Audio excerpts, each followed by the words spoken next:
Welcome to a new edition of the Famous Interviews with Joe Dimino. On this episode, we talk with co-founder, writer, podcast host, health enthusiast, Bitcoin enthusiast, and so much more, Louis Shulman. He is the co-founder of Orbit Metrics, a data and analytics consulting firm focused on automating reporting, building internal tools, migrating spreadsheets to cloud databases, building live dashboards, and automating internal business processes with low-code and no-code tools. He is also very well-versed in Bitcoin and crypto. Overall, he enjoys writing, thinking, and talking about entrepreneurship, the internet, leverage, compound interest, fitness and health, productivity, goal setting, philosophy, finance and investing, real estate, stoicism, and technology. He's full of things to think and talk about. Enjoy this interview. Hey, Louis. Hey, man, thanks for taking a minute out today. Absolutely. I appreciate it. So, I'm kind of fascinated with the whole idea of Bitcoin, and I know that you're a writer and a podcast host and a health enthusiast. So before we get into all of that, we went through COVID and it affected us all in different ways. How did you survive that time period, and how has it changed the way that you do things now? Yeah, I've had a lot happen. And are we already going? Just to triple check. Yeah. Oh, sweet. Yeah.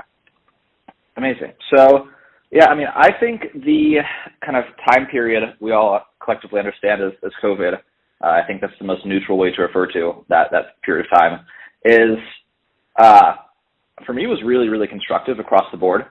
So, very selfishly, it made the coursework I was doing at college substantially easier just because you could do it from home. And that created a lot of space for me to not commute to classes and to not have to go to lectures. So just freed up a lot of hours in the day. And also just, frankly, the professors relaxed the standards pretty dramatically during those semesters just because they didn't really know what was going on. So that created a lot of space for me to spend more time exploring things outside the classroom that I was interested in, which, for me was my primary interests were not based in the classroom. And I just used the time and the space for a lot of increased, I'd say, investment in my kind of passion projects. So the first really sophisticated one I launched at the beginning of the pandemic was my podcast, which has been a really, really important part of my life ever since. Basically every single week, sometimes more often than once per week, I interview someone who to me is fascinating and an expert in some area that I, desire to have expertise in. And so the podcast was definitely catalyzed by the time period we all understand as related to COVID. And then just health and fitness wise, I was already super, super into all of that. But with the gyms closing, I got really into calisthenics and stuff, which was super fun. But I don't know if it transformed me as a person. I was kind of just, I don't know if it changed the course of my life at all directly. Just gave me more, it just made school easier for the last year and a half, which gave me more time to double down on everything outside of school. So let's get to the essence of exactly what you do on a daily basis. I'm going to put you in front of a bunch of third graders at a career day. One of them looks up and says, "What do you do for a living?" How do you answer them? Yeah, I would say I do the math for companies that sell products on the internet. So that would be what my company does, right? And then what I do is I create the business deals for that situation, right? More in sales than I am in actually doing the math myself. And math would be the third grader word for data and analytics. Yeah, no, that makes sense. Yeah, that breaks it down. When you were in the third grade, what was your dream? What did you want to be when you grew up? Yeah, I would say, so kind of this has been my fallback thing I talk about when I'm interviewed or kind of discuss my career ambitions and framing more generally. So in third grade, I really enjoyed math. I was also always very personable. I've never had a really clear, one thing I've always struggled with my whole life is clarity about what it is exactly that I want to do. I kind of just want to enjoy what I'm doing and be looking and excited, right? I want to be on Sunday looking forward to Monday, right? And on Monday, I want to be looking forward to Tuesday and so on and so forth. And so specifically, third grade, I liked my teacher. He was a really great teacher. I liked all my subjects. I liked athletics. I just kind of have always been someone who enjoys most things, and with a very select small amount of things I don't enjoy.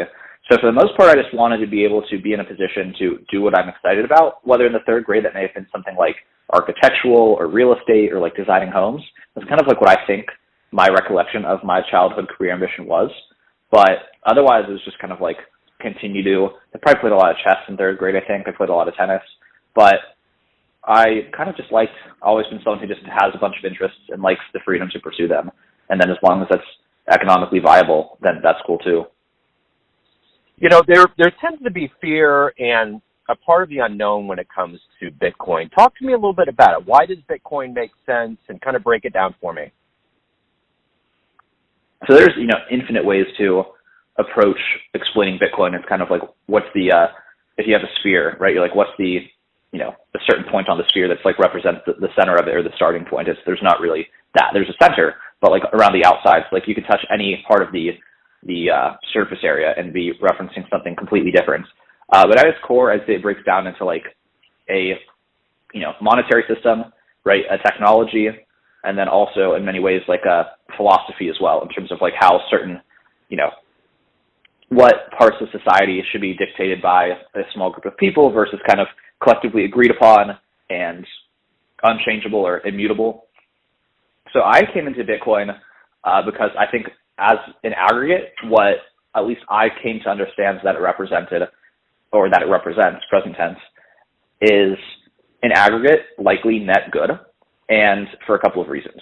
So one, I think that there's a really strong case to believe kind of macroeconomically that the way the money supply is kind of arbitrarily manipulated leads to negative outcomes because it's just unpredictable, and there's also reasons, and it leads to like short-term incentives to kind of not invest in the long term.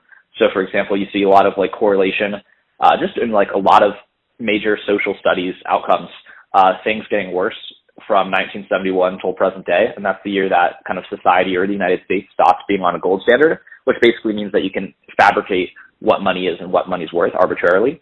And so the kind of central premise of Bitcoin, and when I say central premise of Bitcoin, that's probably a rhetorical error to say that, because there's the central premise, again, is something I don't really feel privy to say, but one of the major things that it stands for is the predictable supply schedule. So you know exactly how much Bitcoin there is, how much there ever will be, how much is like actively circulated, and all of that leads to a degree of predictability that hopefully incentivizes people to make more long-term decisions.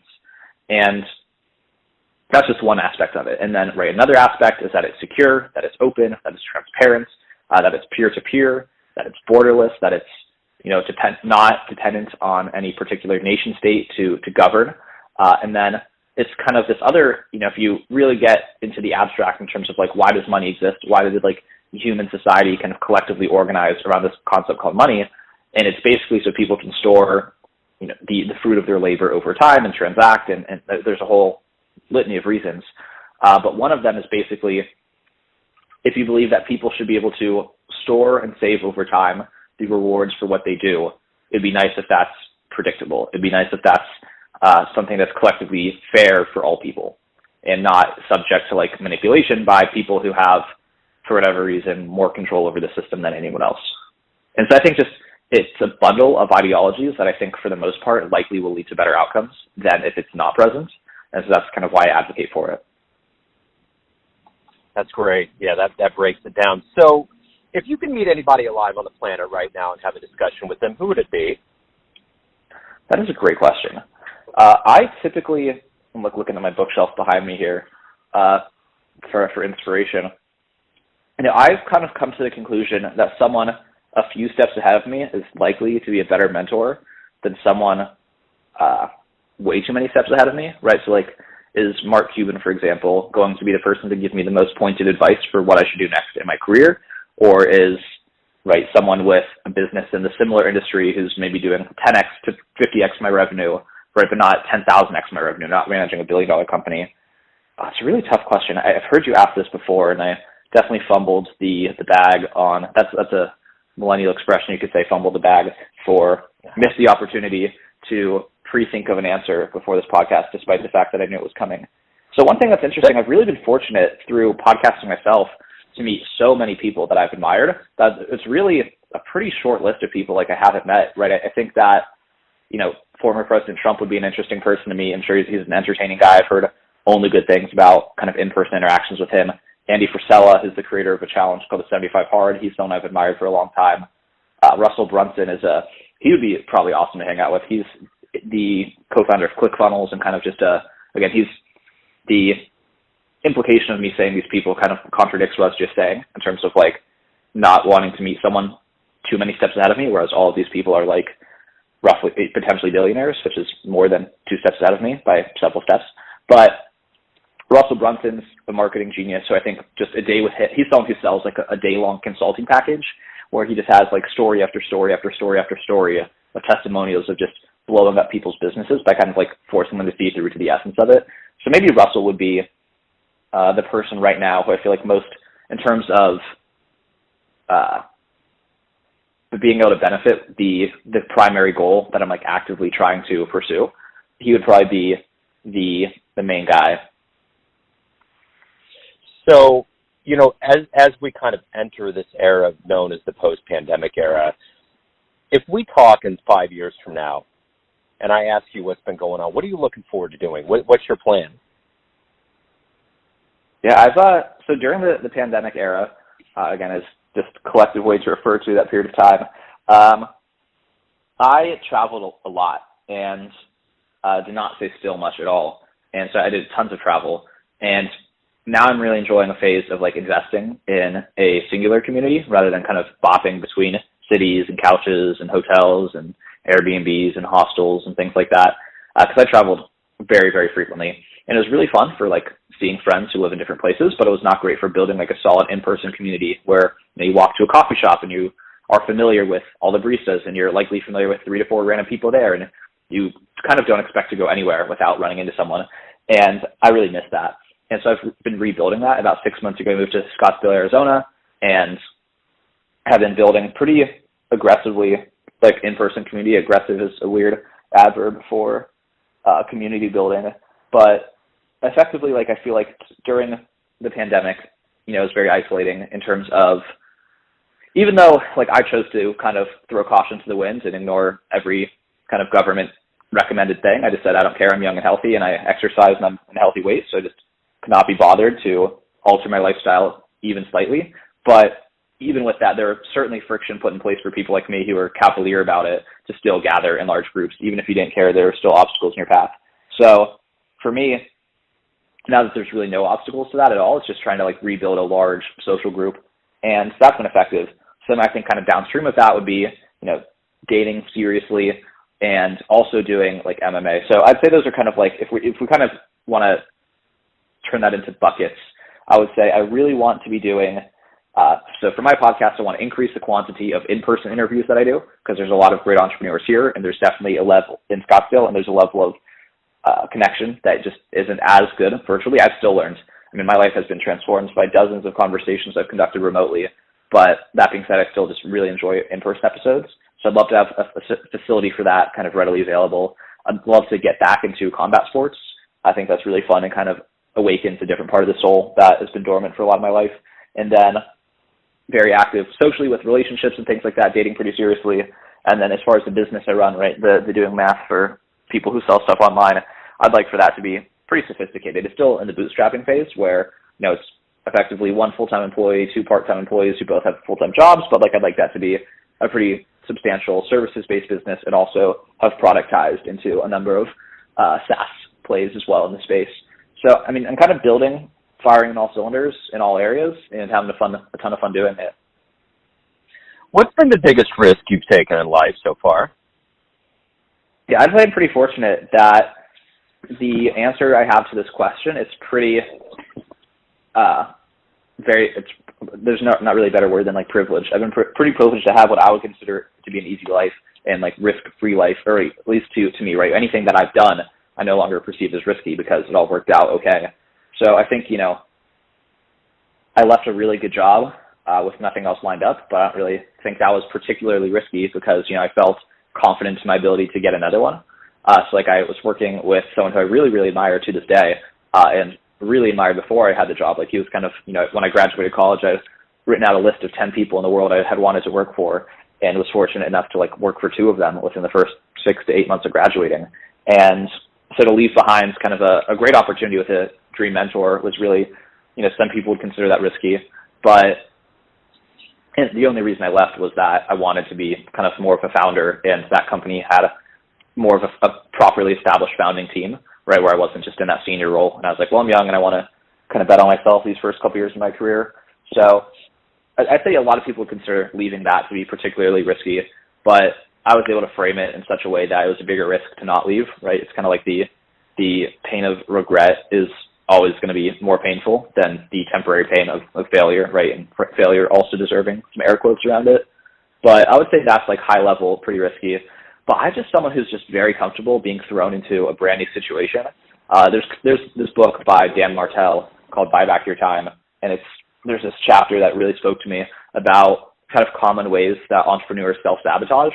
And one of them is just a lot of the reasons a lot of people become entrepreneurs is for whatever reason they have an addiction to chaos.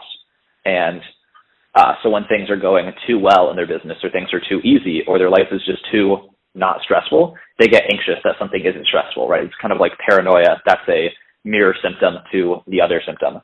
And so I think I definitely resonate with that and have some of that trait where, like, if I don't have, an alarming amount of work on my plate or like perceived to be alarming amount of work on my plate, like I'm paranoid that like there's something I'm not doing. So I'm trying to tie this back to the point, but I think that like in general I think I've lost my train of thought with where I was going with that, but basically this addiction to chaos is something that I just learned about recently that like really helped me frame a lot of like self-sabotaging business behaviors I have based on like when things are going too well and too easy, kind of like being paranoid. So we'll pull it back down a little bit here and ask, everyone has a perception of you, your family, your friends, your clients, colleagues, but you're the one that lives your life. You're in control of things. What's your perception of you? Who do you think you are? That's a great question. I'd say someone who has a pretty clear idea of what they want and is pushing pretty hard for it. I think I'm pretty hard on myself. My grandmother has a saying that she's her own worst critic, and that's likely the case for most people. And I'd say myself included. And I think I just perceive myself, I'm doing exactly what I want to be doing, right? There's nowhere I'd rather be. There's nothing I'd rather be doing than what I'm doing right now. For the most part, I'm living as true to my ambition and intentions as I know how. I think there's ways I could increase, right, the risk tolerance. Like could spend money, let's say, to try to reach certain outcomes more aggressively, rather than maybe preserving a larger than necessary safety net or like a longer than necessary runway. I kind of have the saying where with my business partner, we either believe in ourselves or we don't, meaning like if there's some investment we need to make that's like sort of at the edge of our budget, but it's likely going to be useful. It's like if we think the business is going to work, it's going to work and it's going to pay off and it's not going to matter. And if it doesn't work, well, then it doesn't work, and we go back to what we were going to do anyway, which was, work in software or have a sales job, just like very traditional careers for people with their skill sets. And I think for the most part, I'm someone who's, coming into my own as pursuing exactly what I want to be doing, where I want to be doing, living the life I want. It's just there are certain things that continue to act less decisively than I would have liked. So like I want a dog. I think I'm going to get a dog soon. I'm kind of, what's today? February 27th. I'm kind of earmarking like March 14th because I come back from a couple trips as like when I'm going to seriously shop for a dog. But that's something I've wanted to do for a very long time that's like finally now becoming decisive about. And then again, so I'd say I'm someone who's just doing their best to live authentically, but it's a complex world out there and things take time as well. But so maybe someone who's like a bit impatient, definitely neurotic, right? Let's just clear the air on that one. Super neurotic personality type, and I think people are aware of that, but I do a good job of managing it most of the time. Right on, Louis. Hey, if anyone out there wants to learn more about you, anything revolving around your world and your services, where can they go? So I'm fairly active on Twitter, at Louis Shulman, LOUIS, I also compose a periodic newsletter, which is a combination of life updates, things I've published in terms of my writing, my podcast. Usually I plug the business that I have as well, Orbit Metrics, where we do the data and analytics for online business and digital marketing. So that's kind of a pretty cohesive homepage start here for me. I'm also on LinkedIn. I'm also on Instagram, and generally catch myself in the inboxes often enough where people aren't unheard if they're interested in connecting for whatever reason. Right on, Louis. This has been wonderful, man. Thank you for opening up. Good luck with everything. I appreciate it. Thank you so much. Appreciate it. Thank you. Thanks for tuning in to another famous interview with Joe Dimino, where we cover the world of art, literature, business, spirituality, music, and more from around the globe. If you want to hear more interviews, visit the Famous Interviews with Joe Dimino channel on YouTube. You can also find us on Spotify and Apple Podcasts. Thanks again for listening, and until next time.